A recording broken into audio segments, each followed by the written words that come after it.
Hey,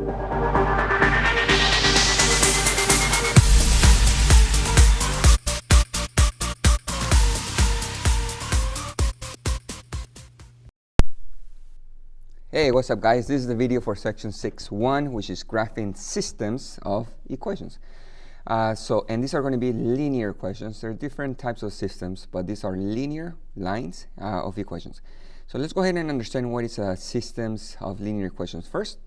So a system is when you have a set of two or more equations that have the same variables. For this class, Algebra 1, we are going to have only two equations in a system, but you guys can have three or more.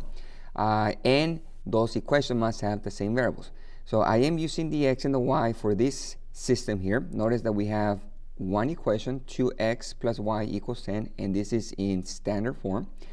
And the second one is 3x minus y equals 6. The system usually, sometimes, they have like a bracket on the side, but it doesn't have to have a bracket on the side. But some books, some teachers, they use the brackets just to let you know that inside of this bracket is the system of equations. Myself, I usually don't use the bracket, so you're just going to see the two equations, one on top of the other one.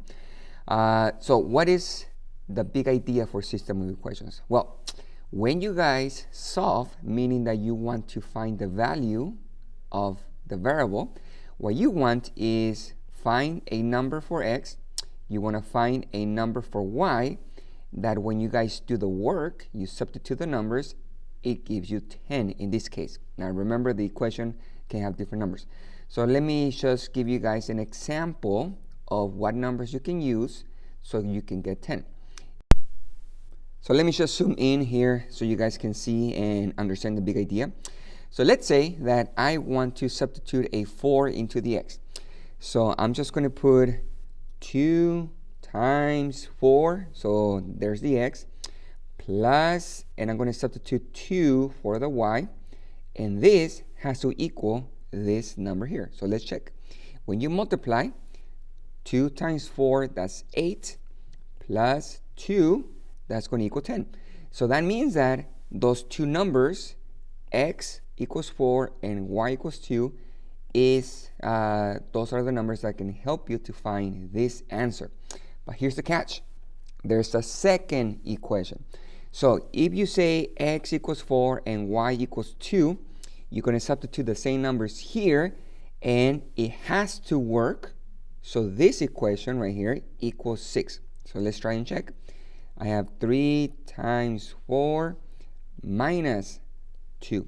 So I'm just going to do the work here. 3 times 4, that's 12. 12 minus 2, that equals 10. So notice, we didn't get the same number.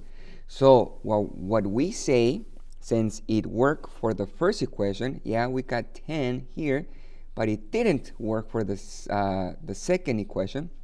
It worked for the first equation, but not the second one.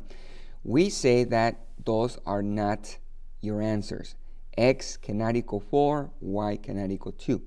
So I'm just going to put a big X right here so you remember it didn't work for this one, but it worked for that one. So that's the big idea. You want to find the value of x, the value of y that you can use in both equations, and it will give you guys the right answer, it will make a true statement. And there's many numbers you guys can think of. There's many numbers you guys can use. But there's some answers that don't work, and there's an answer that does work, all right? So what do we want though? We want to find a solution, the answer of the system equations, which are the x and the y variables, or the values, okay? So I'm just going to read what it says here. The value of x and y that will make both equations a true statement is going to be your solution. The solution is written in an order pair, which means that this is a point. When you find that value of x, that value of y, you guys will have an order pair, a point. You guys can graph it. You guys go to the x coordinate, the y coordinate, and you graph the point. And we're going to do that today. We are going to graph. But let me emphasize on something, okay? When you guys are are looking for the value of x and y, you must have you must use the same number for x and y that will make both equations true. Not just one. You have to have both equations be a true statement. So what do we do when you guys solve a system of equations, all right? First, I'm going to show you guys how to check if an order pair is a solution, and then I'll show you guys how to solve for x and y. So let's try the next example. So this one here is just to show you guys how to check if a point, a value of x and y, is a solution of the system of equations. Now notice that my system here doesn't have brackets. I usually don't use brackets, but like I said, guys, sometimes some teachers, some textbooks, they like to use some brackets here to show you that that's a system. But notice what we have. We have first equation, y equals 4x plus 3. Second equation, x plus y equals negative 2. This is in slope inverse form, y is by itself, and this is in standard form. We want to check if this point, -1 and -1, is the solution for the following system. So let's understand what the point is. In that point, I'm just going to write down the point again. I'm going to have -1 for my x, so I'm going to put an x on the top, and I have a -1 for the y, so I'm going to put a y on the top. You guys are going to check both equations and make sure that it is a true statement for both. If it's true, it's a solution. If it's not true for both, it's not a solution. So let me check the first equation. I'm going to rewrite, copy down the first one, y equals 4x plus 3. I'm going to substitute the values. So the y is -1 equals 4 times the x is -1 plus 3. So I'm going to have -1 on the left side equals 4 times -1, that's -4, plus 3, that's going to equal -1. Okay, so this one checks. It is true. Let me put here, this is a true statement. But we can't say it's a solution until we check the second equation. So the second equation, I'm going to write it down over here. X plus y equals -2. I'm going to substitute the numbers for x and y. So I have a -1 for the x plus a -1 for the y. And this has to equal -2. Now when you do the math, when you guys simplify, -1 plus -1, that's -2. So you guys have -2 equals -2. Hey, it also checks. So this is a true statement. Since both equations are true, true and true, we can say this point is a solution. It's your answer. It works for both equations. Now we know that the x value has to equal -1 and the y value has to equal -1. Does the solution need to have the same number for x and y? No, they can be the same, but one can be a fraction, one can be positive, one can be negative, one can be a 7, the other one can be a -13. So it just depends how the system works, but we want the x and the y that works for both equations. Now, how do you solve a system of equations? Well, there's actually 3 ways you guys can solve a system to find the value of x and the value of y. So you guys see those on the screen right here. The first method you guys can use to solve is by graphing, and that's what I'm going to show you guys today. We are going to solve by graphing. The second method is by the substitution method. So the word substitution, you already know, you substitute. So you're going to take a number and you're going to substitute. And then the third method is called the elimination method. Sometimes we say algebraically method, but usually I say elimination method. So we have 3 different methods. I'm not going to show you guys all 3 of them in this video. I'm just going to show you guys the graphing method, how to solve by graphing. But let me tell you guys, graphing works best when you guys have an actual graphing calculator, or if you have an app like Desmos, that you guys can graph the 2 equations and you can see the solution.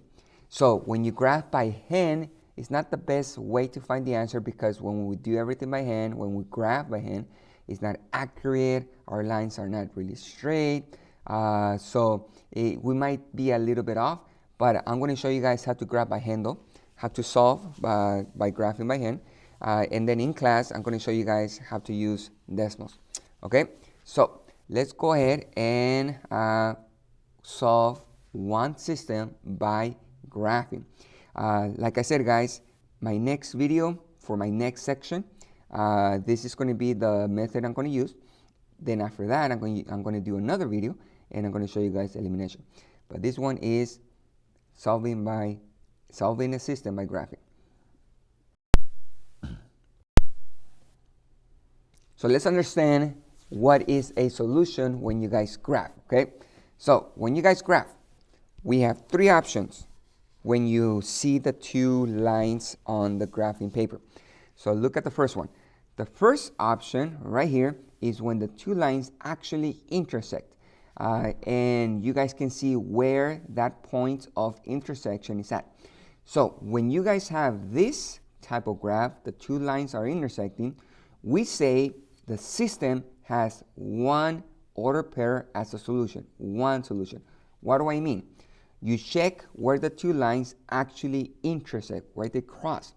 So I see this point of intersection right here, and that is going to be my solution, x and y. You need to know what point is that. You can kind of, if I zoom in here, you can kind of see what is that point of intersection. And like I said, guys, this is kind of like very accurate because it is a graph. So my x will be 1, 2, 3, and I go up 1.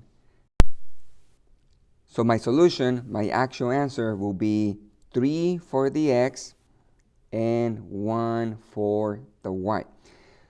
It has a name. When you guys have a system of equations and we have only one solution, it's called consistent independent. So that system is a consistent independent. And you guys think about independent. When you guys are independent, you can do anything by yourself. You don't need help from anyone. So it's just one solution. So the point of intersection of the two lines is your solution. And this is how you write down your answer. Use parentheses. Make sure you guys use parentheses because it is an order pair and you need to find the x and the y, right? Second option, when you guys graph, you might have parallel lines. Parallel will never intersect. So think about it.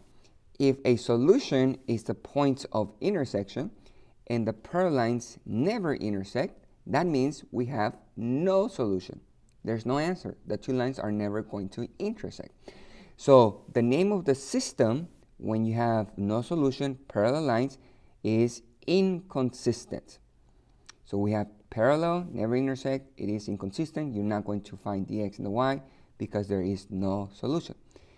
And the third option, right here, guys, this one here, it looks like it's only one line, but imagine that the second line is on top of that black line. Let me draw one so you guys can see. So there's the black, and then here's a purple line on top. So when you guys have the same line, one line is on top of the other line, that means that we have many solutions. And the system is called consistent dependent. Dependent means many, and independent, let me just go back, means one solution. Now, let me go back here. What does it mean when you have a consistent dependent, many solutions? Well, the line, the purple line, is touching the black line underneath at every point. So every point, every x and y on that graph is your solution. And there's many, many points. Remember, the line goes to infinity and it's go to negative infinity. It's touching that second line all the time. So we have many solutions. You just write down many solutions if we have the graph where the two lines are the same. You're not going to look for x and y. The only one that you guys need an x and a y is when the system is consistent, independent, when you guys actually have a point of intersection, That's what you need to write down. What is the x and the y? If they're parallel, you write down no solution. If they're the same line, you write down many solutions. Some questions they ask, what type of system is it? What they mean is it consistent, dependent? Is the system inconsistent? Or is it consistent, independent, right? So, but usually I ask you for the value of x and the value of y. So now you are ready to actually start graphing and solving a system of equations. I'm going to show you guys the examples on my next video. I don't want to make the videos too long, so make sure that you guys check the second part of this section 6.1, which is graphing system of equations, and make sure you guys are practicing. Make sure you practice, and I'll see you guys later.